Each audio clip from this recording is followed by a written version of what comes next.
You're listening to the Today in Manufacturing podcast.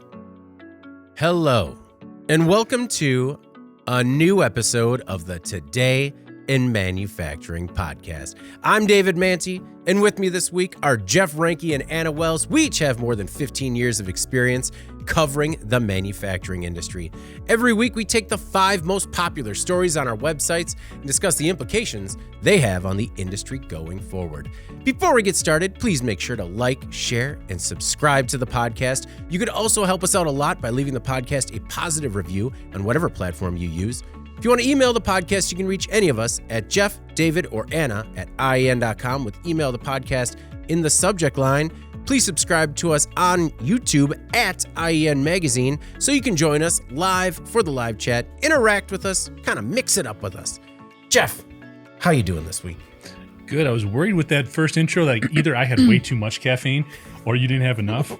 Either like I just was moving too fast or you were moving a little bit slower. No, I'm just, I'm going more with like the casual early dinner approach to this podcast. Just like, excellent. Hey, Anna, how you doing? I thought that this was going to be an after-school special, like a very special version of the Today in Manufacturing podcast. Oh, we're all going to learn something today.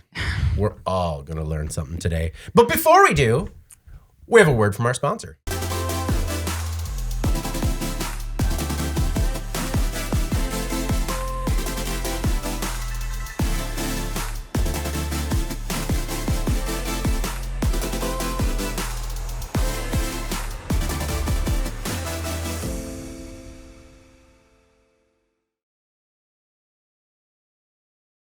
Hello again. And before we get into our first story, I just want to remind you that BigCommerce provides modern e-commerce technology that works with your existing systems.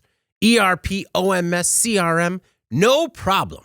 Whatever existing business tools and technologies you use today, BigCommerce can integrate using pre-built one-click integrations or customize your automation with its APIs. Make the move to BigCommerce today.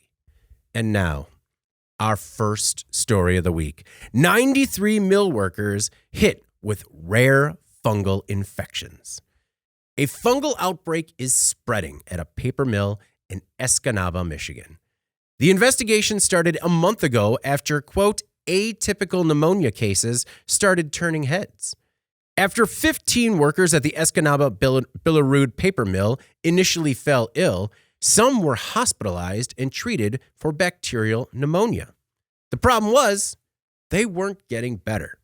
Tests revealed that it wasn't pneumonia at all, but a fungal infection called blastomycosis. According to the CDC, the fungus is inhaled through spores found in moist soil and in decomposing matter, like wood and leaves. It's common around the Great Lakes, and it doesn't always make a person ill, but if it does, the infection can get serious. Now, the mill has 19 workers with confirmed cases and 74 other probable cases. What's more is that the company hasn't tracked down the source of the infection, and it has a 2,200-acre compound. People are still working at the plant, with workers encouraged to wear N95 masks. About a dozen workers were so sick that they required hospitalization. And there are a lot of points of this story, all of them that seem like red flags, but one was come back to work and you should probably wear a mask if you want to. Yeah, I think that's really the most terrifying part about this story is that they have not yet discovered the source of the blastomycosis, as you said. Mm-hmm. So this mill employs about 900 people. With the numbers we've heard, it sounds like about 10% of them have had either a confirmed or a suspected case. And what's interesting is that there could have been, I think, many more exposures when you consider it's also common for people to breathe in these spores and not get sick. I think it leaves the rest of the workforce with the prospect of going to work every day with a recommendation for an N95. And this source of potentially deadly bacteria is lurking somewhere in this massive compound. HVAC systems have been inspected. Other areas of the plant have been deep cleaned. Filters have been changed, all the usual stuff. But I really feel like they're maybe playing with fire here a little bit at the plant. the CDC says that people often breathe in these spores after participating in activities that disturb the soil.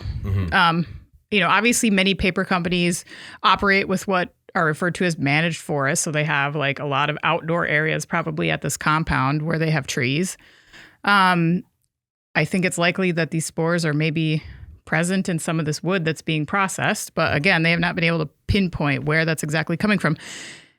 And you kind of wonder what it would take to shut the plant down.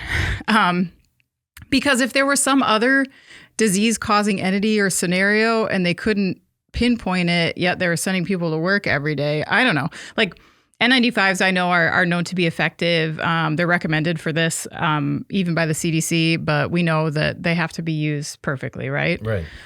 So I don't think that anyone is without risk here. And the other thing I thought of that I thought was interesting is it really shows how far we've come when you consider it was really only a couple years ago that COVID outbreaks were shutting down plants. And now that's not happening at all anymore. Right. I think the problem here is that while like the NIOSH investigations are great, if you can't find the source, then you can't definitively link this to the plant. And they haven't yet. They're saying like, we can't say for sure that it's coming from the plant, but how could it not be the plant, right? Right. So, and I'm not even saying that like the company Billerud is being remiss. It sounds like they've been very involved with these investigations and working with the CDC. But the situation, I think, is alarming nonetheless for the employees who are still potentially faced with this threat on a daily basis of deadly bacteria just going to work. Mm-hmm. Jeff, Gerald Kell, who's the president of the United Steelworkers Local 21 union that represents about 670 of the mill's employees, said that he's, quote, never seen anything like this. Now, according to CBS, it's up to 81 workers that are infected now, and it stands to be one of the largest blastomycosis outbreaks in U.S. history. Do you think this sort of, I don't want to say laissez-faire attitude, but how people are kind of like, you could wear a mask, but maybe not, is a lot of that coming out of a result of the COVID pandemic exhaustion? I think it's more some of the economic realities potentially that when you look at this facility, I mean, 800 people, Escanaba is not a huge area. It's in like the southern portion of the UP, north of Michigan. So the southern tip of Wisconsin's hat, if you will. Sure. It's actually far enough south. But anyway, so I think there may be a situation where these are good paying jobs. And if people feel like they can take the proper safety precautions, they feel comfortable going to work. I mean, it's a question worth asking. I mean, how would you feel? I mean, this is so crazy because when you look at, they're up to how many confirmed cases? 81. 81. Now, did all these people get sick? I know they had at least 20 that were like seriously ill. Yeah. But when you look over the last 20 years throughout the U.S., there's only been 1,200 cases. Yeah. That's like 60 a year for the entire country. And now in this small town and within this small factory, you've got this many. Yeah. So that is insane. I mean, it would definitely make me think twice about going in there. Yeah. Or at least wear a mask. Well, definitely wearing a mask because if they don't know where it's coming from, and they've got everybody there. I mean, you said the NIOSH is up there, OSHA's up there, CDC. I mean, everybody's involved and they can't figure it out. What you kind of wonder is what sort of traceability efforts are in place or technologies are in place. You'd think if they were tracking more of the materials and they could see where everything came from, maybe that would give them a better idea. Yeah. We don't know about that kind of stuff. I think the company has been very open in terms of what they're trying to do, what they've been doing. It seems like they are putting all of their resources into finding out the source of this because how much longer can you go on? If people continue to get sick, I mean, they're just not going to come in. Yeah. But again, when you look at this area, this county that this facility is in has got about a 5% unemployment rate. Nationally, that's a little bit higher. When you look at some of the surrounding counties, some are a little bit higher, some are a little bit lower. But again, there may not be as good of economic or job opportunities within that geography as what this facility is offering. So, well, and sometimes you just have to make a decision whether or not going to work is worth your health. Because, so according to the company, there is one employee who has required hospitalization for weeks, and we'll get into him a little bit more. But so the United Steelworkers, like I said, have 670 members at the plant.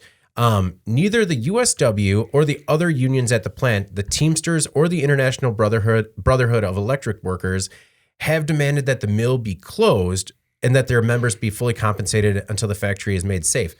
I was surprised by that just because right now unions have seemed so aggressive that it's kind of weird that all three of them have not kind of come out. You know, their whole job is to protect the workers. And it seems like there are workers facing a real like a potentially deadly bacteria at work. And they're not, it seems like, I was shocked they're not being more aggressive. The USW did, however, hold a pancake fundraiser, which raised $30,000 for some of the workers that have been sick. But when they talked to one woman, her husband has been hospitalized for 22 days. Now, I don't know if you guys looked at the treatment for blastomycosis, but it takes at minimum 6 months. At minimum 6 months, most likely up to a year being treated for this. It costs $400 at least, potentially hundreds more out of pocket for just a 30-day supply of the medication they have to take. So it's going to be incredibly costly. Her husband is being charged $9,000 a day to be in the hospital. And I mean, and he was there for 22 already. So, I mean, maybe it's time for the union to get a little bit more aggressive than a pancake fundraiser to help protect its employees or its members. It was just something that kind of stood out to me. Anna, would you, I mean, in a situation like this, do you go to work? I mean, that's such a difficult question, you know, to some of Jeff's points around circumstance. You have no idea what these people are dealing with or if they have an alternative, you know, like if it is choosing between this or you don't have money to buy food for your family, then, you know, people are going to make appropriate choice based on that. I don't know. I mean, I think what we can all agree on is that it's a terrible position for these employees to be in. And I don't think anyone's like blaming the company. You know, obviously they didn't ask for this. Obviously they're cooperating, but you do wonder what is the point where, you know, these egregious fees for medical care and, you know, say you have a compromised immune system and you could get a very severe case of this. Like, are you being permitted to take a leave of absence or go on unemployment or something like that to just sort of wait this out? I think that's appropriate here. Dan, who's watching us live, thank you for joining us live, Dan. He wants to know is how long does it take to trace down the source in such a huge plant? The time frame may be reasonable. Agreed. I mean, it seems like there are a lot of people there trying to run it down, as you guys both mentioned. Jeff, at some point, though, I mean, one of the biggest concerns with the wife of the husband who is hospitalized is she was concerned that maybe there's less incentive for the plant to find it just because in the event that they do find it, then there's real liability on their hands. Whereas right now, it hasn't been confirmed. Potentially. I'd go back a little bit to the traceability concept. You know, if you are tracking where everything's coming from, there's probably something you can blame it on that is not, that could be out of your control. Yeah. You know, that we just don't know. The other thing too, you know, getting back to, would you go into this facility? Would you keep working? If it's me personally in my current health condition, I probably would. Yeah. To be honest, because when you look at some of this area around there, we've got a county right next door to Escanaba. It's got almost an 8% unemployment rate. Chances are if these folks leave or if they don't go to work, they'll find somebody's going to come in. Yeah. All right. Well, our next most popular story. Guinness's first U.S. brewery in decades shutting down. First and only. Diageo, the parent company of Irish brewer Guinness, is shutting down its lone U.S. brewery after less than 5 years in operation. The Guinness Open Gate Brewery opened in a former Seagram's bottling plant in Relay, Maryland in 2018. The facility brought production back to the U.S. for the first time since the mid-1950s. The closure came after a, quote, careful analysis of its supply footprint. 97 jobs will be lost, but the tap room, restaurant, and a small innovation brewery will remain open. And one of the things that surprised me about this story was that how much the company had invested in this facility and how quickly they walked away after only being there for, you know, a little over 4 years. Yeah. Definitely too bad considering all the jobs that are involved here. But I think if you look at the state of the beer industry, you see some interesting trends. In 2021, overall beer sales were up 1%, but among craft beer producers, they were up 8%. In some industries, I think having a big recognizable brand makes you trustworthy and therefore more marketable. In an industry like beer, I think it's a little bit more nuanced, and we've seen a lot of changes in the last decade or so, at least. But because these big brands, I think, can have a hard time competing for dollars with the craft market for a few reasons. I think younger buyers perhaps view craft beer brands as more independent, maybe local, higher quality. There's almost like a cool factor to the funky combinations, the names, the labels, with this perception being that this is like a bespoke product and not like this mass formulaic produced beverage, right? Mm-hmm. And I know that at this plant, Guinness wasn't producing its well-known stout. It was making some newer, more interesting varieties.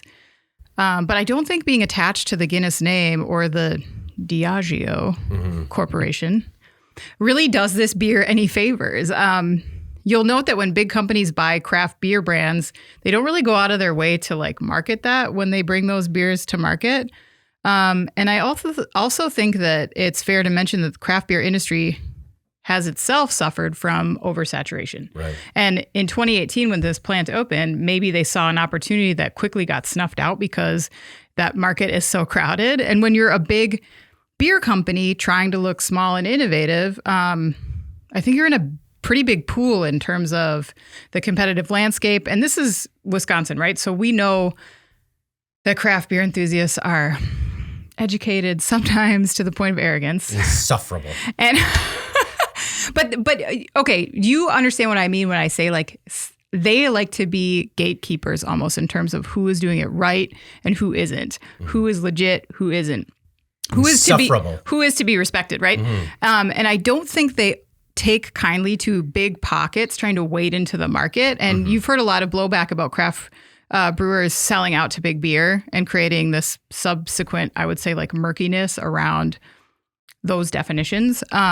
Overall, it's a crowded market and you have to be doing so many things right and also manage the perception of your brand among others.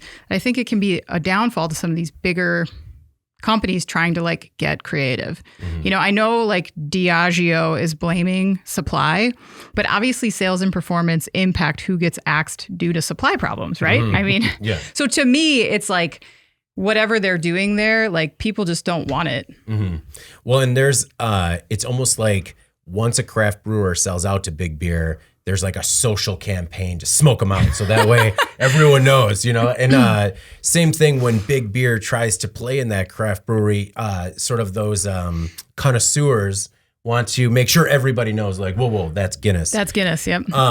Jeff, how long was it until you stopped asking people what they were drinking because you just weren't prepared for the long answer of like, well, I tend to go the other way. First, you don't like beer. So it's just a moot point for you. Yeah, but no, not only do I not like beer, but I don't like people talking about it. Let's talk about it. See, that doesn't bother me because I think beer snob is something that a lot of people wear as a badge of honor. For sure. Like they definitely want to be known as that. So if you want to tell me about the hoppiness of this IPA that you're going to recommend, I'll listen. That's fine. That doesn't really bother me. I like to try different beers and all that. Yeah. I think, you know, a lot of the stuff that Anna said about the craft brewery and their role and how that's changing the marketplace is 100% spot on. I think there's also other factors when we look at after our softball games. You know, 4 or 5 years ago, after the game, you either had a beer or you brought something else. Now, when you open up that cooler in order to accommodate a lot of different tastes and preferences, there's seltzers, there's hard ciders, there's beer, and that's fine. Yeah. Because I think a lot of guys and a lot of people who were drinking beer before because that was kind of the only option, now it's like, hey, I will take a seltzer, I'll take a cider, and if you've even got some of these non-alcoholic like cocktails. I mean, that's a market that's going to like triple in the next 8 years. It's going to go from 280 to over $640 million in terms of that market size. We're talking about non-alcoholic cocktails. I mean, come on. And it just shows that people are getting more diverse in how they want to, you know, what they want to drink during their leisure time. So I think Guinness got caught up in that. I think there's also the reality of it's sort of in that middle ground. It's definitely not what I would consider Budweiser in this country, you know, a very commercialized, very well-known, heavily publicized and promoted product. It's also not a craft brew. So it's kind of in that middle area. And you've got a lot of people who are passionate about Guinness. That's what they want. We've got one here in the office. If it's on tap, that's what he's going to have, without a doubt. Other people, it's just easy to overlook. If you're going to have a dark beer, I might lean towards that craft brewery. So I think it was just in a tough spot here in the U.S. market. I also want to address potentially the most controversial thing we've ever discussed on this podcast. Interesting. Yeah. Guinness in this country versus drinking it in Ireland, completely different. They say it is not made differently. I don't believe that. But Jeff, beers taste better on vacation. That is a fact. They do. It's true. But it is unreal to drink Guinness here. And I was lucky enough to be over in Ireland with my wife a couple of years ago. When it's right there and it is fresh, man, it tastes completely different. You would drink it. Well, it could. Let's put the brakes on that one. That could be. The freshness could be a big thing because one of the parts of the story was that they changed a lot of state laws. So that way this brewery could not only make beer, but also serve beer that it made on site and also stuff that they imported because the flagship, as you said, was imported from Ireland. So it's all still made there, but maybe it's just the trek over here that changes the flavor profile. It is obviously, yeah. What you actually, when you talk about them kind of being in the middle, one thing I wanted to ask is Guinness big beer? In Europe, 100%. Yeah, I mean, it's the number one in the UK and every place else. In the US, I would say no, Anna. It's an import. I think people would look at it like that, but with a name that has so much strength and brand recognition, it's definitely not in the same pool as your neighborhood craft brewer. And I don't think it's really competing against that when you're looking at all the options that are available. And then they've got this, like, I don't remember the name of it, some like summer blonde or whatever. You know what I mean? Like, I don't think anyone is looking for that beer from Guinness. I think they're looking for it elsewhere. Okay. The company is going to continue limited brewing on site for, quote, select experimental beers, which sounds fun. It's a 10-barrel brewery it's also going to have, to have that at this visitor center that's going to stay open. This location, I had kind of mentioned it, opened in 2018, cost the company $90 million. And a lot of effort went into that. Like I said, they changed state laws, and there was a lot of controversy around that because they were trying to change the state law just for this particular brewery and caused a lot of issues. But as a result of, making it pass, they made some concessions, open it up to other breweries.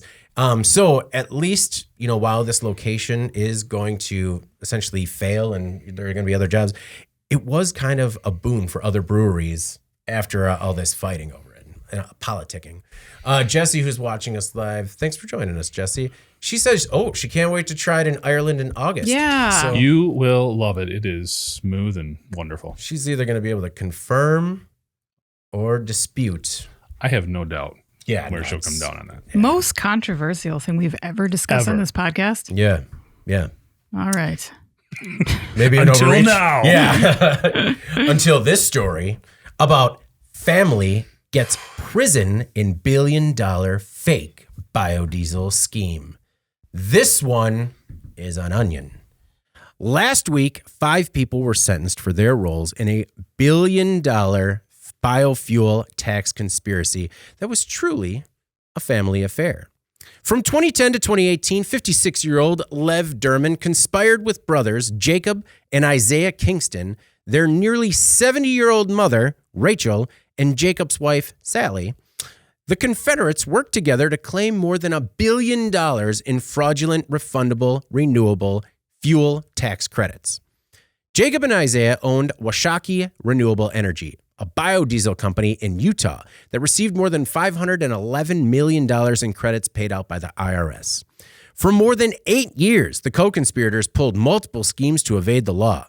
Derman told the Kingston family that he could protect them under his, quote, umbrella of corrupt law enforcement and keeping them immune from criminal prosecution. Well, he lied, or at least it all came crumbling down eventually. The money from the scheme was big, and the partners spent it lavishly, including a 150-foot yacht named the Queen Anne, not the Queen and, Queen Anne Ellipsis. Land in Belize for a casino, a 2010 Bugatti, a chrome Lamborghini, and a solid gold Ferrari. Necessary. They also acquired multiple mansions. Well, Derman was sentenced to 40 years in prison, ordered to pay back $442 million. Jacob, CEO of the plant, got 18 years and was ordered to pay $511 million in restitution. His wife got 6 years. His brother, Isaiah, former CFO faces 12 years and will pay $511 million in restitution. Finally, Rachel, the mother, was sentenced to 7 years in prison. The mother and the wife, Sally, were instrumental in creating the forged documents. Millions in proceeds have already been recovered, and the assets, many of which were overseas, have been seized. Anna. Jeff, do you want me to start with you on this one? Man, I don't know where to start with this one. Like, I mean, sorry, Anna. I was just like, I want to start with you, but Jeff was like so fired up about this one because go to Jeff. It is, no, this story was, first of all, when I was writing it up, this was just based off of what they were prosecuted on, right? Yeah. So it was just, there were so many crimes and schemes that I couldn't even list them all in a video that was less than 10 minutes long. Yeah. So you kind of got into the weeds a little bit in this story. Man. And tell us what you found. This should be a Netflix documentary. This is incredible. Let's make it. We got a camera crew, you guys. We do. You're in? Yeah. Guys? Well, okay. Of course. This story's incredible. Yeah? You want to sit down for the one-on-one with Lev? So first of all, Lev Derman, whose middle name is Aslan, Turkish for the lion. Oh. For those who've read the Narnia books, all that. Let's put this, and if you can check out this LA magazine, lamag.com, did an article. They described this guy as the alleged leader of LA's notorious Armenian mafia, a transnational criminal organization so infamously brutal it makes the Cosa Nostra look like a book club. So basically, this guy is a mob boss. Okay, he this organization is tied to murders, all the bad stuff, anything negative, criminal you can think of, they're tied to it. This guy was also a billionaire before he met Kingston. Okay. So they knew about this guy. The LA Police Department knew about this guy. He has got a bunch of crooked law officials. That umbrella that he talked about, very real. Okay. Obviously, he didn't reach far enough up the food chain. But yeah, he had a bunch of crooked people that helped him build this empire that he had, this criminal empire, to what it became. He was, like I said, already a billionaire living in Bel Air, okay, at the time that he hooked up with Kingston here. So you've got that on one end. Mm-hmm. Then you got this Kingston guy who is basically part of a polygamous cult in Utah. Okay. This is not a religious Mormon lifestyle thing. This is a hardcore, horrible cult. Okay. So, but in this cult, as I was describing to you, he's sort of like Fredo in The Godfather. Mm-hmm. Like he is the one living in the crappy house with not a whole lot going on with his 3 wives and 20 children and everything else that should be going on. Smaller family for a cult. But he somehow starts his biorefinery business, but realizes there's more money in fleecing the government out of the tax subsidies than actually running the business. Mm-hmm. But he can't figure out a way to get all those subsidies in and keep the money away from the quote unquote order that he is a part of. Mm-hmm. Okay. So that's how he hooks up with Dev here. Oh, so he hooks up with Lev because he's trying to hide the money from his cult leaders. He's trying to hide the money that he's stealing from the government from this cult. Using a gangster. Exactly. Amazing. There is so much interwoven here. This is incredible. Mm-hmm. And the part of it that, tying it back to manufacturing if we can, is like, these subsidies are there for a good reason. We applaud these subsidies. We want them to be available to people doing the right things. How do you have a mafia boss and a member of a cult collecting these subsidies and there's no red flags going off? They did this for 8 years. Yeah. How did it last this long? At first I was curious when I started going through this. I'm like, how did it take him 3 years to sentence these guys? Mm-hmm. Yeah. Now I get it. Yeah, there was a lot to go through. Yeah. It's an incredible story. So, and part of this cult was that they had like underage wives that were forced into stewardship, but like, so was the wife that was sentenced, was she of age? Like, was she like a legit wife or was she like a forced wife? She's the legal wife. Oh, okay. She's the legal wife. She was like 46 years old or something. Did you hear about how this all came down, basically?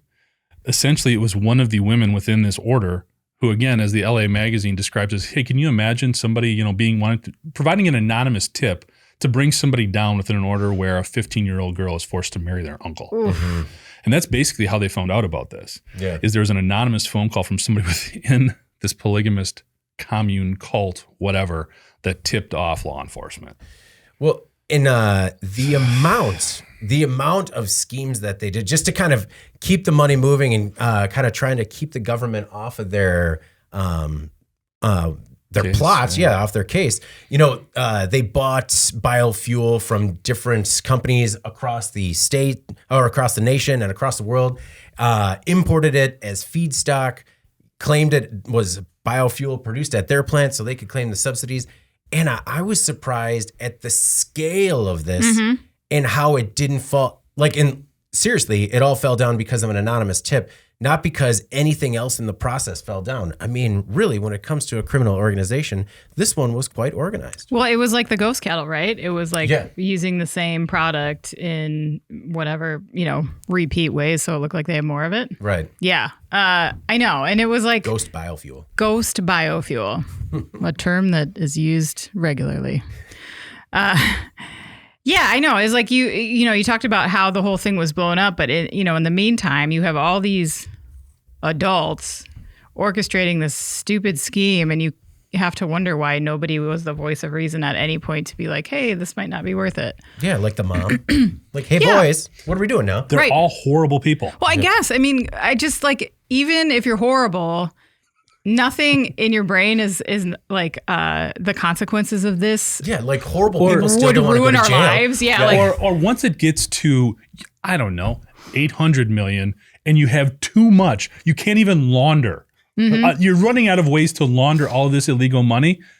Maybe take a step back. Well, and for what? Like all this garbage stuff, like a gold Ferrari and you're buying a casino and police. Just like these, ostentatious displays of wealth. And now it's humiliation and prison time and restitution. Like, I'm sure that was worth it. Right, guys? I mean, it might have been a heck of a hit run. I don't know.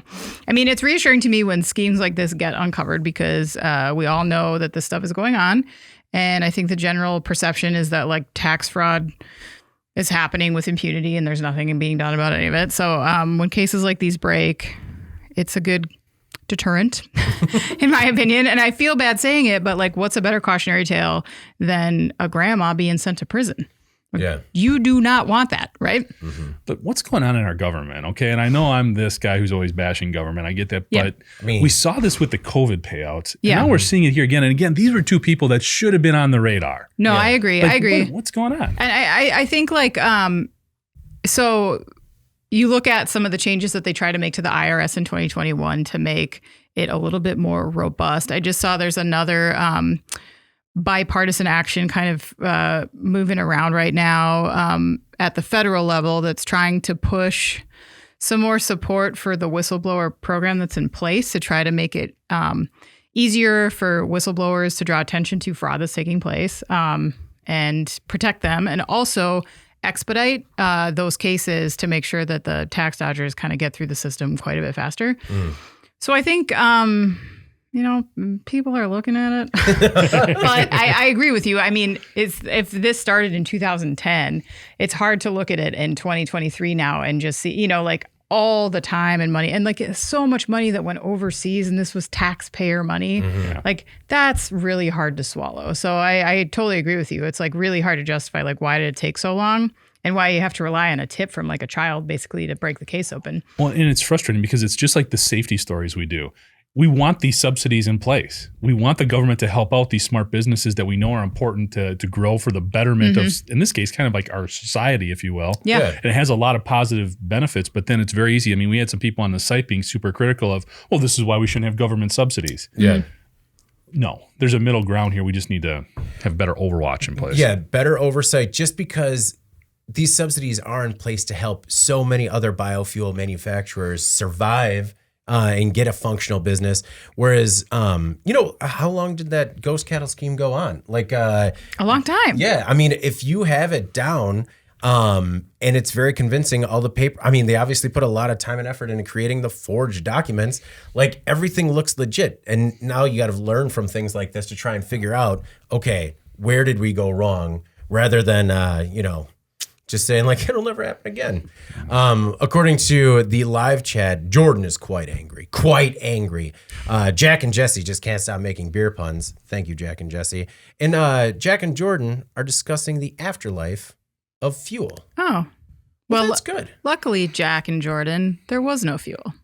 Yes, it was ghost fuel. Yes, as the great Jordan Welder shared in our chat. Dang. government. You're right, Jordan. Dang government. And if only that dang government got on this one a little bit faster as well.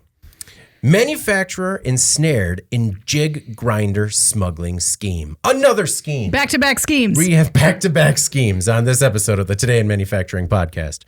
According to the U.S. Department of Justice, 2 companies based in Estonia and Latvia conspired to violate U.S. export laws by illegally shipping a high-precision jig grinder to Russia, and a U.S. manufacturer was caught up in the scheme. Authorities are wary of where jig grinders are shipped because they can be used for nuclear proliferation programs. Fortunately, U.S. authorities intercepted the jig grinder in Latvia before it was delivered to Russia. Now, several of the individuals and companies involved in the scheme have been charged with conspiracy, violation of the Export Control Reform Act, smuggling goods from the United States, and international money laundering conspiracy offenses, among others. The Connecticut manufacturer, which hasn't been named, was ordered to forfeit nearly $500,000 received in an attempted purchase of the jig grinder. A U.S. district judge also ordered the forfeiture of another $342,000 seized from one of the foreign companies involved with the scheme. Jeff, when you looked at this story, was the manufacturer in Connecticut kind of caught up and now they're the victim out of $500,000, or were they maybe a little bit more complicit as to what was happening? I can't blame the manufacturer in this case. They were sending it to a place in Latvia. Yeah, in the EU, so they were legit. There was nothing wrong with that. I mean, serving people over there.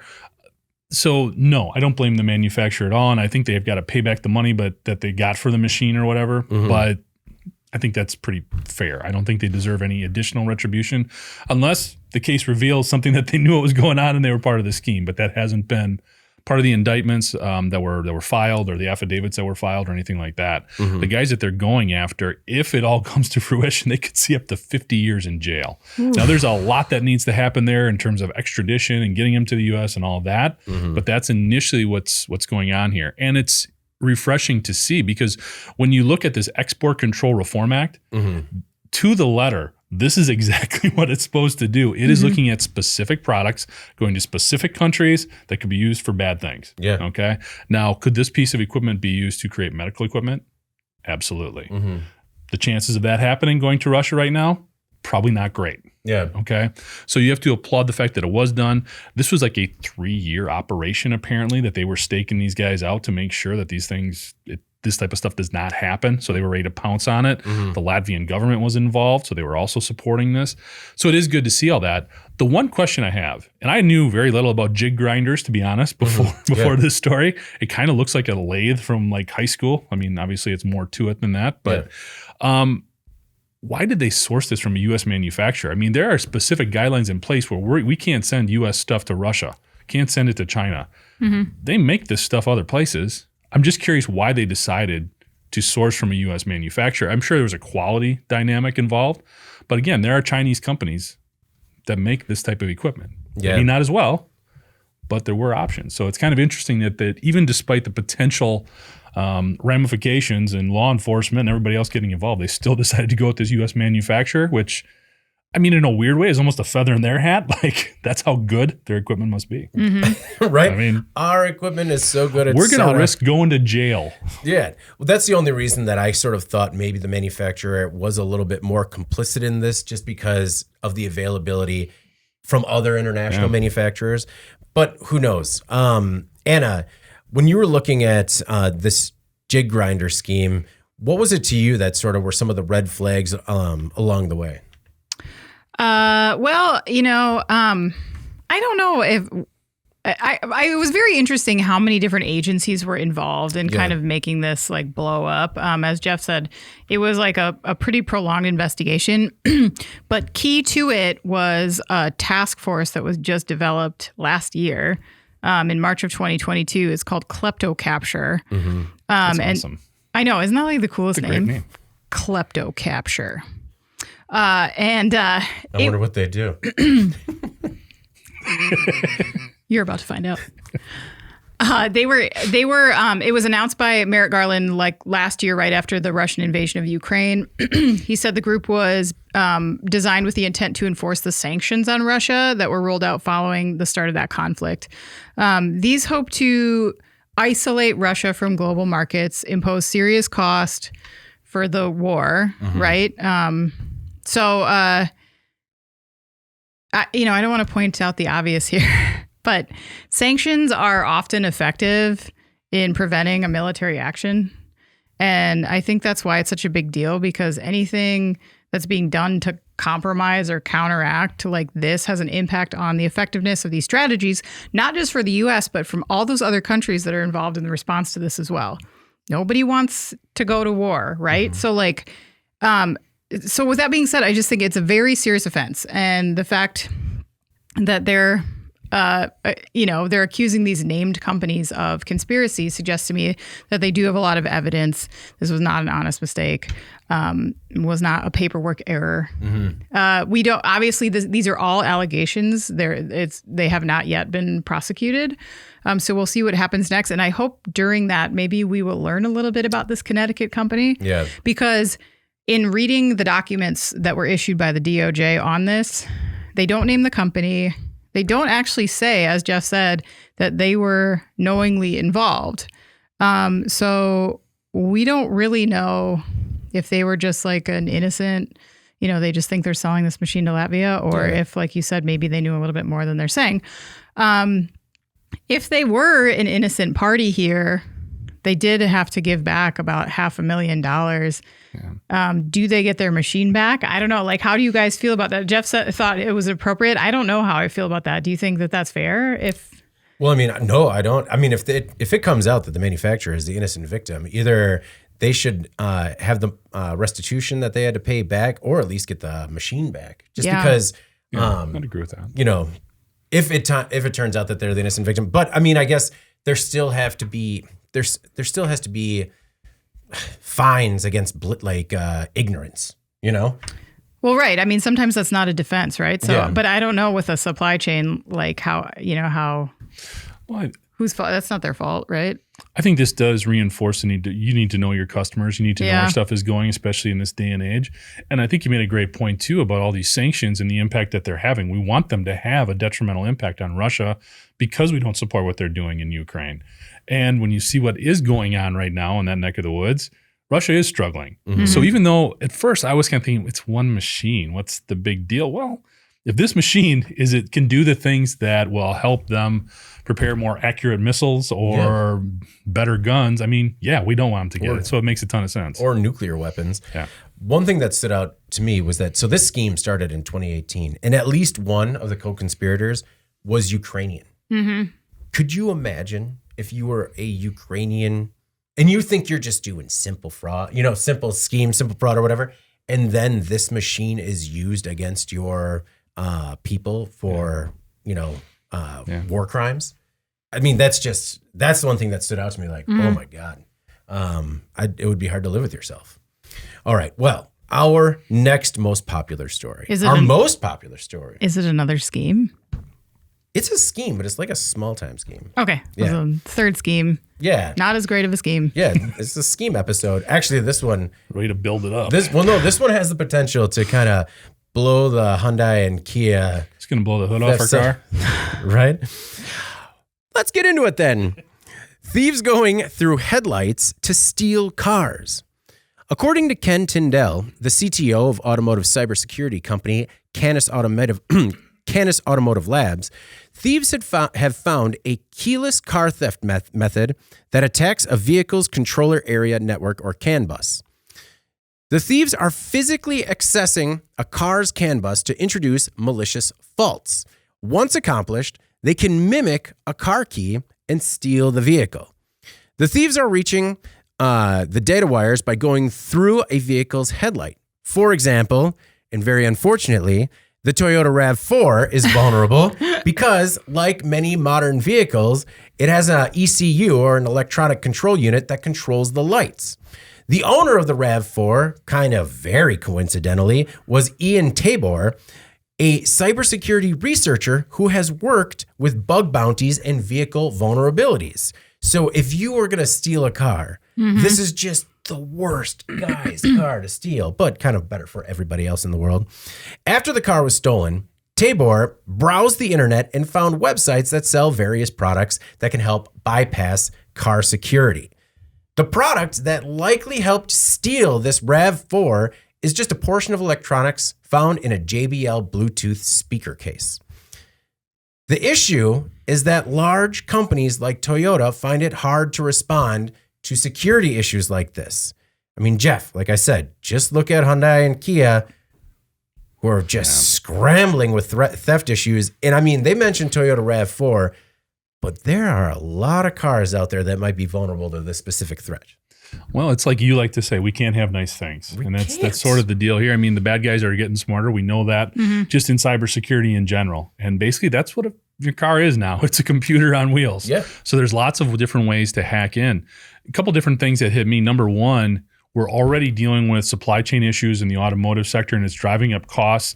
We ran an article not too long ago about how even used car prices had come down a little bit. Now they're starting to go upwards. Yep.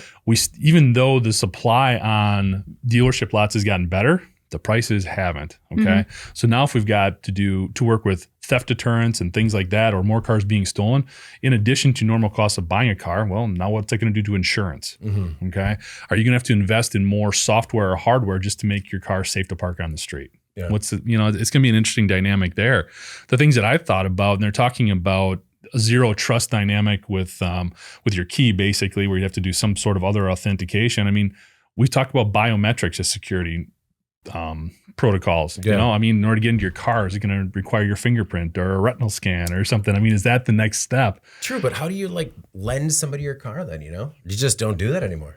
Either that or something like a double factor authentication. We already have that with a lot of software programs. When you log in, I mean, it could be the same thing. When you go to unlock your car, maybe you have to respond to a text. Maybe you have to punch in a certain key. I don't know what it'll end up being, but those seem to be the next steps. If people are going in and they found this type of loophole, they're going to, it's almost going to continue to get easier as we add more technology to these vehicles. Yeah. The dual authentication is interesting, but man, I just like to cut appointments so close that if I got to wait for a text to come in to punch in a code to start my car, we're just going to continue to be late to everything, or more late. Well, would you rather have that or not be able to drive at all because you don't have a car? Agreed. Jesse, who's watching us live, says it is so bad in Milwaukee right now that her coworker's car was stolen. So they gave her a rental, which was a Kia, and also stolen. That's incredible. I mean, we have a social worker in the family. Such a significant portion of her clientele are people who have been busted stealing Hyundais and Kias that she just calls them my Kia boys. She has this, I think it's 30% of the people that she works with. But Anna, is it on the automakers to fix this? Or, I mean, I feel like when these vulnerabilities come out, and to Tabor's point, sometimes they're slow to react. Maybe as we're seeing more electrified cars, manufacturers need to evolve to be faster to adjust when something like this is exposed. Yeah, I think that's something that's much easier said than done. I was talking to Jeff earlier this week. I'm really reaching a point of fatigue on these types of stories. Jeff wrote this really interesting report on cybersecurity that he shared a draft with me, and I read it, and it was so... Just made you sad? Yeah, it was just I just want to take a nap now. I don't want to think about this anymore, which is the absolute opposite of what you're supposed to do, right? You should be more, more diligent but I feel like you see this over and over again, well, now it's this and now it's this and now it's this. And people are just well, I don't know how to. Yeah. So, but I guess my point is that consumers don't know what to do, right? Especially when it's a bypass of an internal component. What are consumers expected to do? I don't think that. So for that reason, I think that the diligence does need to be on behalf of the car companies, because as you saw with the Hyundai Kia thing, people were just in a bind. There was very little that they could do there. They had their stupid clubs that they got from Kia. Yeah, from Kia eventually after local law enforcement was sending them out because they were so tired of arresting thieves. Right. And, they can't get insurance. Like it was just outrageous, that whole thing. And so, I mean, it was really hard for them to move forward away from that issue without something as extreme as like a software update. But unfortunately, that was the solution, right? Mm-hmm. And I was thinking about this earlier. And while I do think that automakers have a big role to play here in trying to find a solution, I also asked myself, like, why I thought that. Because if you think about all the products you buy and how all of them are essentially stealable, like at what point do we think about how stealable a product is and whose responsibility it is? Like we expect Apple to like be able to lock down our phone and to be able to track it, right? Mm-hmm. We'd never consider anti-theft on like a whole host of other items, most other items that we buy. Right. And, have on our person at all times. Like no one's like, you make sure that you can't steal my gym bag or whatever. I don't know. It's like, but anyway, it's just interesting, like where that threshold becomes, where it's the expectation. I don't know if it is like because it's an electronic device and they're capable of doing that, or because it costs so much. Maybe that's another reason. I don't know. But anyway, I think for automakers, it becomes a priority for them when it reaches to the point where it's impacting purchasing behavior. Mm-hmm. And I think for Hyundai and Kia, it was getting to that point because people were seeing it all over the news. People were like deliberately not buying those vehicles because they knew about the vulnerabilities and they knew about the insurance problems and all that stuff. For somebody like Toyota, like, as we know, there's still supply shortages are getting better, mm-hmm. but they're not gone. Yeah. And so automakers are still selling a lot of vehicles. So I don't know, maybe Toyota is going to be like, until it becomes a point where like we can't ignore it anymore, then, I don't know, maybe they're casually working on a fix, but I can't imagine they're like falling all over themselves to try to fix this immediately. This is an opportunity for Toyota because, I mean, if there's a manufacturer that probably took a chunk of that Hyundai and Kia business, mm-hmm. it was likely Toyota. And I mean, if for their brand to be associated with this report, for me, it's a real opportunity to get on it right away and set an example as to how they're different and a safer option. I mean, it just is in the manufacturer's best interest to adjust accordingly and have a fix as soon as possible. I agree, but I don't know. I don't know if it's a priority yet. Well, it's easy because this, like he said, though, this isn't a vulnerability. This is a hack. This is the way they found to get in, and this is going to continue to happen. It's not just Toyota; it's every vehicle maker. And I think there's a parallel to the industrial sector because right now, one of the things that we talk a lot about is security by design or secure by design. Yeah. And in the industrial sector, when all of these investments were being made in automation during the pandemic, people were upgrading their industrial control system. They were connecting it with a new human-machine interface and all this type of stuff. That's great. And all those controllers and all that automation, all those motors, all of them have built-in security protocols. But they're only effective if they're turned on.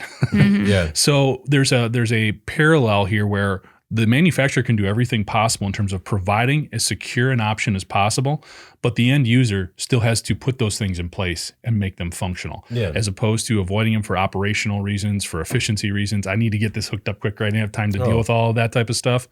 You have to take the time and do it. Yeah. So just like there is a combined responsibility for security when we talk about industrial automation, it's going to be the same thing in everything else we do. When it comes to these vehicles, yes, the manufacturer has to realize, look, hey, David, when you buy this car, somebody can hack into it. Here are some of the things we recommend you do. Here are some of the things we've done, but you need to also play a part in securing your vehicle. Yeah. Okay? So if I don't have McAfee on my RAV4, it's on me.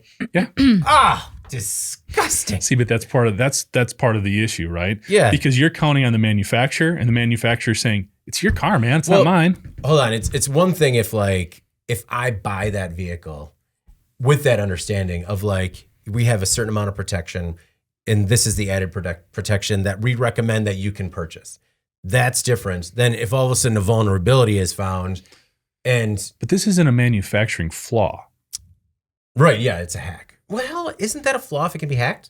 No, because this is just something that the hacker has evolved to be able to understand and do. They didn't realize when they put the CAN bus in the headlight, they were just making it, hey, this is a more efficient way to deliver power to the headlight. Yeah. They weren't thinking, hey, somebody could probably hack this as a way of breaking in the car. Yeah, but I mean, now that they did, it's on the manufacturer to find the patch though. but there isn't a patch in this case unless you don't want that ECU providing a signal to your headlights. That's the patch. Well, that's what I'm saying is that it's on the manufacturer to figure out a solution. Whereas if it was something that I knew going in that I would have to have additional security for. Okay, so if they say our solution is double factor authentication every time you want to get into your car after you lock it. Yeah. Is that fair? Is that a solution? That is I think that's a stopgap, but that's a potential solution that if they want to do that and it's optional to me, then it's on me if I'm not using it and it's stolen. Because if that's like, all right, you need to use double authentication and we can assure that your car can't be stolen. Then, then I understand that, they're telling me that's the tool. Then David will say, no, I'm not going to do that. But he's satisfied. Yeah, is what I think we're getting. Exactly. I will be satisfied. Jeff, one of the points that you made regarding the industrial side, and before I ask, when is the cybersecurity report coming out? Next week. Oh, perfect timing. Yeah. You can find a link below. No, so you're saying that a lot of these security features are already in the automation equipment and controls, and they're just not turning them on? At the component level, they are in place. There's encryption in place to hook up, and the problem is there's either legacy equipment on the other side of that connection, or, again, when you're implementing and integrating all this stuff, it's easy to overlook those things. It's easy to say, look, I plugged this in. We are ready to go. Let's get this line up and running so we can start producing parts again, as opposed to saying, hey, let's take another hour because I need to make sure all these secure connections are working. Let me penetration test this. Let me make sure this is really secure. You can appreciate that dynamic and how that can be overlooked. It just can't be anymore. Because that's right there is where they're going to hack in and get control of your system. Little did these thieves know that they were going to improve penetration in the manufacturing industry. I mean, hopefully that's good. All right. Well, before we move on to In Case You Missed It, we have another word from our sponsor.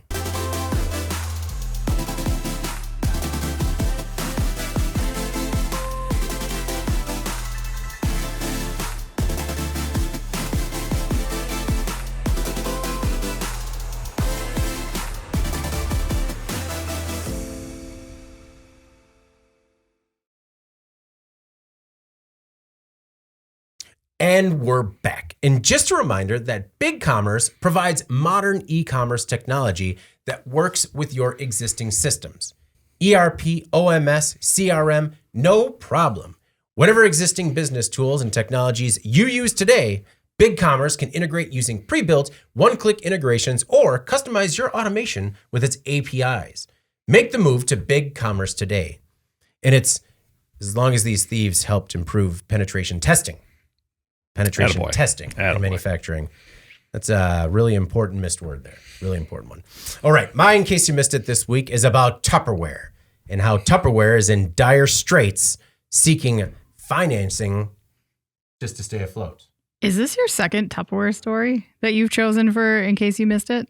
Oh, I don't know. I seem to remember one about Tupperware, and then you got really mad about whether it was legit, or maybe that was Mary Kay. It was Mary Kay. Yeah, no. Mary Kay was a national treasure. But that was for another episode. You can just look that one up. So Tupperware, though, is having some issues. Tupperware brands recently had a resurgence during the pandemic. Now it's trying to stay alive. Obviously, when everyone was home, a lot more things were trying to keep fresh as we're baking and just trying to maintain our sanity, really dipping deep into that cookbook. Shares of Tupperware tumbled nearly 50% on Monday after the company said late last week that it had engaged financial advisors to help it secure financing and, quote, remediate its doubts regarding its ability to continue as a going concern. That's bad.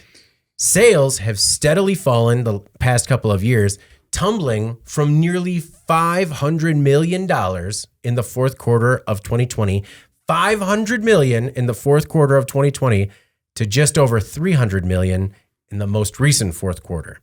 It's possible that creditors could call on Tupperware's debt, which the company is unlikely going to be able to pay.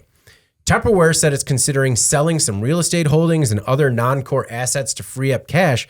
But I picked this story because Tupperware is a fascinating story of this legacy brand that was kind of just middling until the pandemic, saw a resurgence, but then maybe didn't foresee that once things went back to normal, or didn't really know if and when things went back to normal, that, the bottom was going to drop out of that. And it's kind of a cautionary tale. Also, I loved Tupperware as a kid because it was like when you had, it was my grandparents that had Tupperware. It was like the premium thing. And then, we didn't have toys for the bathtub. So it was like you played with Tupperware in the bath. And so like, I have fond memories of Tupperware, which unfortunately has been pushed out of the household for QVC lock and lock now. It was a whole family transition. Wow. But, I chose this in case you missed it because even a brand that you would think is as strong as Tupperware still is seeing like the effects of coming out of the pandemic and not being able to adjust accordingly and to sort of just be aware. I don't know. Did either of you guys have a chance to check this out? And were you surprised that Tupperware, other than just the brand still living, still did such significant business? Yeah, I kind of had a different takeaway from this, which is, I guess I was not surprised. Okay. Only because I think that Tupperware, what the products do, which is like food storage, right? That's become sort of a commodity. Tupperware isn't the only company that does this. Like tons of companies now do it. The pandemic was like peak nostalgia buying for people. I think like that bump in business was very situational. Okay. People were looking for items that were comforting to them. We were all stuck at home and like looking to feel better about what was going on around us. And that stuff brings us back to like when our childhood or whatever, grandma. And so I think that they should have foreseen that was a temporary increase in business for them. You can't, if they don't have a way to stand up against like what is probably a hugely crowded market at this point, and all the Tupperware that's actually quite a bit cheaper than what Tupperware provides, that you can, like the Gladware and stuff like that people buy to you. I mean, I think it's probably hard for them to stay in business. And I think this recent blip maybe wasn't indicative of their future as a company, but maybe it was more like a flash in the pan. No, I agree. I think that the only thing we disagree on is what that bump came from. And you're saying it was more nostalgia buying. And I was just saying that it was more necessity that they needed. There was just a greater need for food storage across the board. Maybe, yeah. Maybe that as well. I just don't think that like that should have suggested to them like, hey, strategically we're in a good place. Like, I don't think that they were. No, agreed. And that was the other thing that kind of, but I mean, also part of that is that they probably didn't know how long the pandemic was going to continue, but also once we started coming out of it, maybe they kind of were too slow to make adjustments.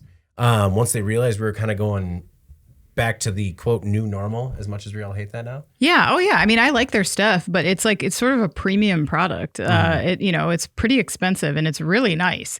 And it probably lasts a really long time compared to some of the other junk that's on the market. Yeah. But it's more expensive. And right now you see people kind of pulling back a little bit on that stuff and maybe making a choice, with inflation to buy a cheaper product. And that's just not going to be good for them. No. Jeff, fond memories of Tupperware? Do you guys remember Tupperware parties? Definitely. Yeah. Remember my mom going to those. See, and Tupperware is almost a hot topic in our household because I like Pyrex. Okay. I like the glass. Yeah. Because you can put it in the microwave, because I get yelled at all the time for wrecking plastic containers or Tupperware because I put it in the microwave and stuff sticks to it. You put spaghetti sauce in there and then it stains it? Yep, I know. That's what I do. That's why I like the glass. I go with Pyrex. I was actually surprised they were still doing this type of volume. To be honest, with it being, like Anna said, there's so much competition out there. With it being sort of a legacy product, and I think a lot of people do still hang to that brand name, but I think for younger consumers, probably doesn't have the same connection or dynamic. So I wasn't surprised to see it was in trouble. It's kind of one of those, that's a bummer. Yeah. Yeah. So, but that is the sort of the times we live in. Some of these older brands are starting to see some tough times. Well, and it was like, this pandemic success story, Tupperware's back, but then, they had to see the, kind of look a little bit more into the crystal ball and be like, all right, maybe this isn't permanent. Jeff, what's your in case you missed it this week? Picked an article talking about Kansas passing an anti-ESG bill. So a proposal designed to thwart investing that considers environmental, social, and governance factors has cleared the Kansas legislature. The lawmakers approved a bill that would prevent the state, its pension fund for teachers, and government workers in its cities, counties, and local school districts from using ESG principles in investing their funds or in awarding contracts. Such investment strategies have become the target of GOP lawmakers across the country who argue they're focused more on pushing political agendas than earning the best returns. Now, there's 7 other states, Oklahoma, Texas, and including Oklahoma, Texas, and West Virginia, that have acted similar laws in the last 2 years. This one caught my attention because we've got on one hand, and we talk about this all the time, it's not a political, I don't think, a political dynamic where we want manufacturers or workplaces to be cleaner. Yeah. More environmentally friendly. I understand that can take on different definitions, but when you talk about simply these ESG dynamics and these companies spending time and energy and resources into basically doing everything they can to be more environmentally friendly, in compliance with local guidelines for everything from recycling to the way they dispose of chemicals and things like that. And then you try to make it a political thing because you're saying companies or private entities, government unions, things like that, are using those ESG guidelines to make investment decisions for their pensions. Mm-hmm. To me, that feels like a stretch. Yeah. I have a hard time believing that the teachers union is going to be going like, you know what, we could see a 5% return or a 4% return.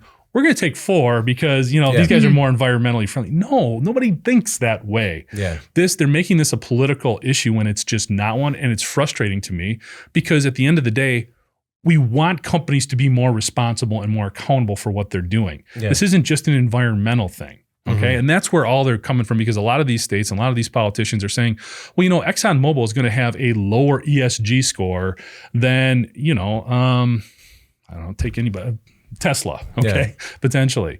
So I understand where they're coming from and how that could potentially impact some of these companies and how they're invested in, but it is a huge reach. Mm-hmm. And I think what you're hearing is a lot of the vocal minority here. We had some people sound off on the site on this one too, saying, good. Yeah. These ESG policies and these reports and all this, it's all just overinflating and lending too much credence to something that's not that big of a deal. Nobody, I don't think, is presenting it as this is the best company to invest in. Yeah. All they're saying is we want more companies to do these types of things so that across the board, everybody's at least evaluating and looking at these reports and how they're doing internally. Mm-hmm. To say that this is going to impact how people invest their funds, I think it's a reach. No, and this is concerning because it seems like it's gathering momentum and it's a big GOP-led push. Oh, it's becoming a talking point now. It's becoming a talking point. Anna, there is nothing more frustrating than politicking, wasting a lot of time. And I think Jeff really got to the core of it is when it comes to investing, right? People are going to invest on things they're going to see the greatest return on. Mm-hmm. They're not going to make concessions as a result of, I guess, the greater good. Not most. Those are individual decisions. Yeah. When you are in charge of a huge fund, you are looking for return because that is how you are going to be evaluated in that position. Right. And I just find the entire thing very frustrating. The fact that things like ESG have become so politicized, I think is just taking a conversation sideways that should be moving forward. Well, and it's really hard to evaluate, so say a pension pulls its money out of ExxonMobil. Did they do that to make a point? Or did they do that because they believe that the future in oil and gas is diminishing, right? Mm-hmm. From an economic standpoint. So who decides then what that decision was based on? How do they prove that it was? I don't know. Yeah. It's very sticky approach. And I agree with you. I just think that this is a bit of an overreach. Mm-hmm. Well, and what do you do? When you're looking at funds, do you just have to take the ESG report and be like, no, we can't look at that. Yeah. Sorry. No, just you gotta redact that out of whatever you send us. Come on. Yes. Nothing like a step backwards. It's just wasted time. Yeah, is all it is. Yeah, absolutely wasteful. Anna, what is your In Case You Missed It this week? All right, so I chose a story that was based on a new AP NORC survey that asked their audience if they were interested in purchasing EVs and, what that looks like going forward. This is something that's been tracked for years now. But the headline was 4 in 10 say next vehicle may be electric. 19% of U.S. adults say that it is very or extremely likely that they will purchase an EV the next time they buy a car. And 22% said that it was somewhat likely. So about half, 47%, say that it is not likely that they will go electric. 6 in 10 said that high cost is a major reason they wouldn't. And about a quarter cited it as a minor reason. Only 16% said that high cost would not be a factor. This report is kind of making its way around the internet, and I found it curious that it's being presented as a negative outlook on EVs. Half of Americans won't buy an EV, or only 4 in 10 say their next vehicle. Like, that's kind of the headlines. Yeah, instead of, this has been an incredible stride forward. This is from 1 in 10 to 1 in 10. I mean, that's the way I saw it. Like, the number of people who said that their next vehicle would likely be electric was 15% in 2017. Like, that is a huge jump, in my opinion, in just a very short amount of time. I think it illustrates tremendous progress in terms of market acceptance. If you look at those two figures comparatively, price is a concern, but it's something that we can address. And many automakers are saying that they're going to reach parity within the next couple of years. So it's not that far out. It also points to how important some of those trade deals are that we discussed last week, adding materials to the approved list for the EV tax credit so they can open some doors as to which vehicles and which batteries would qualify for that EV tax credit. And so I think that the next step is to make that disaster of opaque quagmire, whatever bill that they put out there that confused everyone, clear and understandable for the average consumer so they can bring those prices down, really feel like that's a motivator for somebody to buy. I don't think right now people are like, what? Like, you have no idea what vehicles qualify and don't based on their material content of their batteries. So something needs to be done there to make that clear for consumers. I think the other big barrier always has been, still is, based on the survey, is range. And I think that, the public infrastructure that's being built will be a good solution there. I think some more PSAs around like what's being done there, maybe more about the other options that are available, home charging, portable rapid charging, stuff like that. So people don't feel like they're going to be stranded. So anyway, in the end, I think concerns are persisting, but I did see this as a positive step. If you're kind of excited about EVs, and I am excited about the transition to EVs, I thought it was a positive story. No one else did, apparently, but no, I thought it was encouraging too. Jeff, I mean, you had to be surprised when you saw 4 in 10 were, considering going electric with their next car. It was encouraging from a perspective of the market. The automakers are saying we're going all electric in the next 10 to 15 years, depending on the automaker. Yeah. So when you're seeing this uptick in consumers saying, yeah, we're with you. Yeah. It's good to see those things going somewhat in line. They're lining up. Yeah. Also, when you look at this, 4 in 10 right now, we're definitely below 5%. I know it's more than 1% of vehicles on the road right now in the U.S. are electric vehicles. It's like 7 now, I think. Is it up to 7? Okay. So when you look at another 40% of the new vehicle fleet in the next, say, 5 years being EVs, it's going to push that number up, which means if you're not driving an EV, gas prices might come down a little bit because the demand's going to be less, but also the prices of these vehicles should come down. It'd also be interesting to see then what we do from a grid perspective. Yeah. Now, everybody's saying we can handle, from a distribution perspective, the grid's okay. It's more on the generation front. Yeah. So it'll be interesting to see how all these things line up. But I thought it was interesting to see, again, how everything's kind of falling into line. I think the range thing is still going to be an interesting dynamic because I know that's become less of an issue for me when I think about it. First, when you think about, oh boy, less than 300-mile range, in a course of a week going back to and from work, I don't put on 300 miles. Yeah. So when you think about it in that perspective, and the more that this is in the conversation, the more people think about it, I think they'll become more comfortable, which I think contributes to some of these findings. Agreed. Well, let's move on to final thoughts before we get out of here this week. Anna, do you have a final thought for us? Well, it's been an amazing week weather-wise, and it has just been such a boost. Everybody's like going crazy. We used our ceiling fan yesterday for the first time of the season, and it was amazing.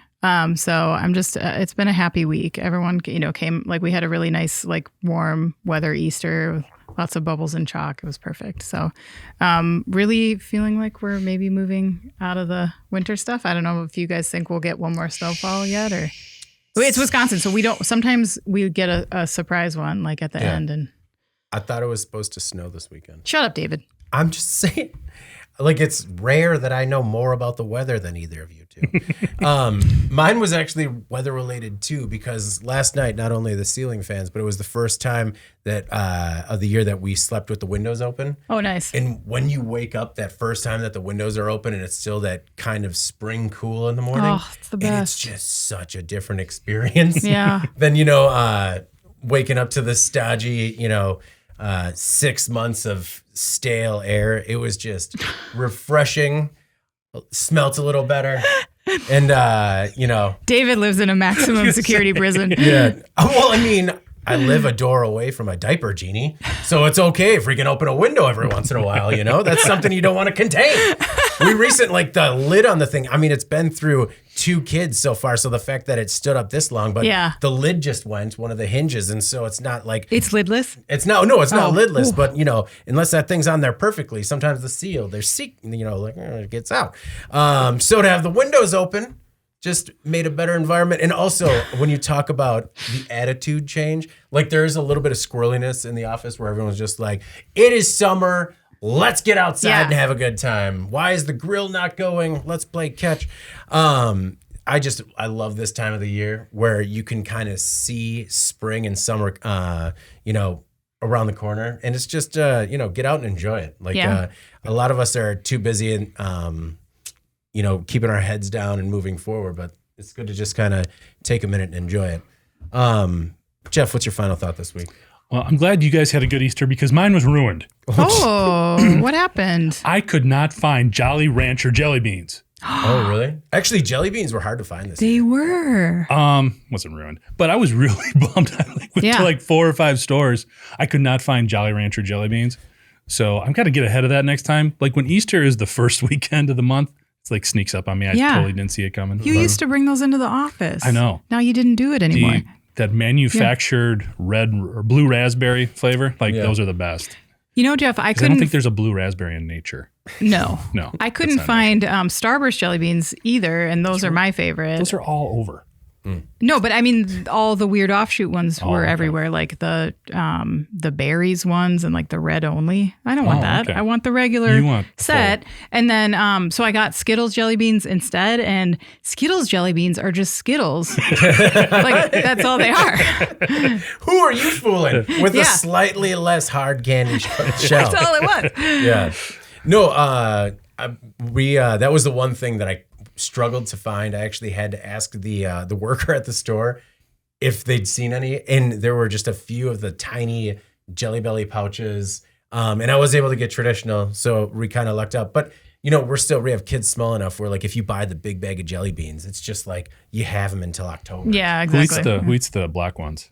Des loves them. Oh, really? And it's crazy because I'm so against the black jelly bean that I'll smell it coming from this side, and I'm just like, what is going on over there? And he's just like, I like black jelly beans. And it's just and he opens his mouth, and it's just all sorts of gray. Not even the mouth, his lips are grayish black, and just we're still working on the chewing with the mouth closed. So it's just, I like black jelly beans. And he does, so he gets all of them. And it's kind of cool because, when we were growing up, my brothers and I always hated the black and orange jelly beans, and we would just pile them in front of my mother, and she's just like, keep them coming. I think she overbought just because she knew she was getting her own stash. So I'm sorry. I guess if anyone out there has a couple of I've gotten over it, but I need to plan earlier next year. Gotten over it. I'm going to just check Amazon quick. You keep going, Jeff. All right. So in addition to that, once I got past my disappointing no blue raspberry jelly beans, we did have a polling question. Polling question was, if you resided near a manufacturing facility, which of these do you feel would be the worst neighborly quality to deal with? This came from the story we did last week about the sounds coming from the Land O'Lakes facility. Sound torture. So we had a lot of great responses. I'm looking at one from Brian here. Yeah, Brian, he said, I think if I had to rank the issues, number 1 would be health and safety. things like the possibility of an explosion, fire, gross contaminations of poisons in the water, air, ground, be they chemicals or particulates. Loud noises and smells might be tied for second. So that was Brian's take. That is a great point, Brian. We had some other great feedback here. Let me see if I can get to these. Tom chimed in. He said they live near, or where he works is near an industrial adhesive manufacturer. It's adjacent to their office park. Produces some very obvious odors depending on the specific product being produced. It's expected that you have some of that, but apparently these are they're over the top. They're a lot to deal with. So they went over, it must have been close to the facility, and when an employee was approached outside the facility and asked if something could be done, their response was, "What odor?" Apparently, the employees had become either immune or indifferent to the situation. Man. This situation appears to have been since been mitigated and hopefully will remain so during the summer. Tom, we are with you. They were nose blind. Basically, and that's what a lot of people had referenced here. Getting back to the first response here, Jerry chimed in and said he used to live near a refinery. And Eric, this is where that video comes in. I don't know if we can pull this up, but this refinery had multiple explosions within the same calendar year. Oh, geez. And in the one instance, this is the Silver Eagle Refinery, was back in 2009. This one, and again, I'm not sure if those who are watching the video version might be able to see this. If you want to put it up, Eric. When you go to about the 20-second mark, you'll see this huge fire. It was a vapor cloud that found an ignition source, and the flash spread fire up to 230 feet from these tanks at this refinery. So that was not a real neighborly situation to have to deal with. No, that's a good point about the health and safety issues. Those definitely should kind of take the cake. Yeah. So those were Larry also chimed in. Larry, appreciate you. He's always a regular commenter and a listener of the podcast. He said he's lived beside railroad tracks and power plants and have always found the sounds to be not disturbing after a while, but you have a hard time getting used to a noxious smell that never goes away. Mm-hmm. And everybody else agreed with him. Smell was the one that people were not down with in terms of what they could deal with, whether it was loud sounds, traffic, maybe what was being produced there from an ethical perspective or whatever. Everybody said smell, just too much to deal with. You know, that brings up an interesting point because you guys know who we share a building with, right? So we share a building, like 80% of our industrial complex is owned by Exact Sciences. And I remember one specific walk where we were all walking outside and we're just like, man, what is that smell? It smells like they're burning. Oh my God. Cologuard? They're burning Cologuard. And it's just one of those where we're not yet nose blind to it. And every time you smell it, you're just like, what? Oh, yeah. But, are you going to explain what Exact Sciences does? Or look it up. Depending on your age, maybe it'll be good to look it up. And know that they burn that regularly every day. What? Every day. Do you not smell that? No. I must be nose blind to it. I mean, that's good. Yeah. That's good. Jesse says, have you ever been to Hershey, Pennsylvania? It's crazy walking around and just smelling chocolate. I haven't been to Hershey, Pennsylvania, but thanks for setting the table, Jesse. Because I grew up in Burlington, Wisconsin, which is Chocolate City, USA. There was a Nestle manufacturing facility there, and it always smelled like chocolate. And the only time that it was a problem was when you were doing 2-a-days during football, or when you were having a particularly difficult track practice. You're just like, I can't run another mile. And as you're breathing, it's just like liquid chocolate. And you're like, please stop. Because the high school was blocks away from the factory. So it can be pleasant. But then, you also go to those dog food manufacturers and you're like, hi. But anyway, do we have a poll for next week? Yeah, polling question for next week's pretty straightforward. We talked about those two different schemes that were going on. Mm-hmm. One, there was an issue with the biofuel subsidies really going on here, unchecked, going to the wrong folks. And then we also had that piece of equipment potentially being shipped overseas. We've seen a lot of that going on in response to stuff going on in Ukraine, as well as some of our political postures towards China. So the poll question is, where does government need more or better oversight or support? Doesn't necessarily need to be a regular thing, but maybe it just needs more support. Do we need those more for global issues or domestic ones as they relate to U.S. manufacturers? So global or domestic, where does the government need more help or support? Okay. We're going to get an all the above option on that one? No. Jeff, I got a lead on some Jolly Rancher jelly beans. Tell me if you would pay $15 for 2 bags. Oh, for 2 bags? Wait. Also, I Don't want to brag, but I do have a Prime membership, so shipping would be free. This Prime membership you speak of. I'll tell what you. Is this? You know what, Jeff? This? Let me tell you about it. What is this benefit? But hey, it's labeled as a small business. Check that label. That could be a mislabeled company. And they do you're have right. the blue raspberry in there. Yeah. Make sure. I don't know. Small business brand Jolly Rancher. Yeah. How do we know whether this came out of the trash? Also, we don't know. Ooh. True. Are these trash ranchers? The bag is sealed, right? It doesn't say. Oh, all right. Well, we'll get too risky. We'll get you a Ziploc bag Too of risky. trash ranchers. Wow. Before we get out of here this week, please make sure to like, share, and subscribe to the podcast. You can also help us out a lot by leaving the podcast a positive review on whatever platform you use. If you want to email the podcast, if you got a line on Jolly Ranchers for Jeff, you can reach out to us at Jeff, David, or Anna at in.com with "Got Your Jolly Rancher Fix" in the subject line. You can also subscribe to our daily and weekly newsletters. Make sure you get it delivered to your inbox first. And you can join people like Dan, Jesse, Seth, and all of our other regulars in the live chat. If you subscribe to us at IN Magazine on YouTube, we'd like to see you there and join the conversation.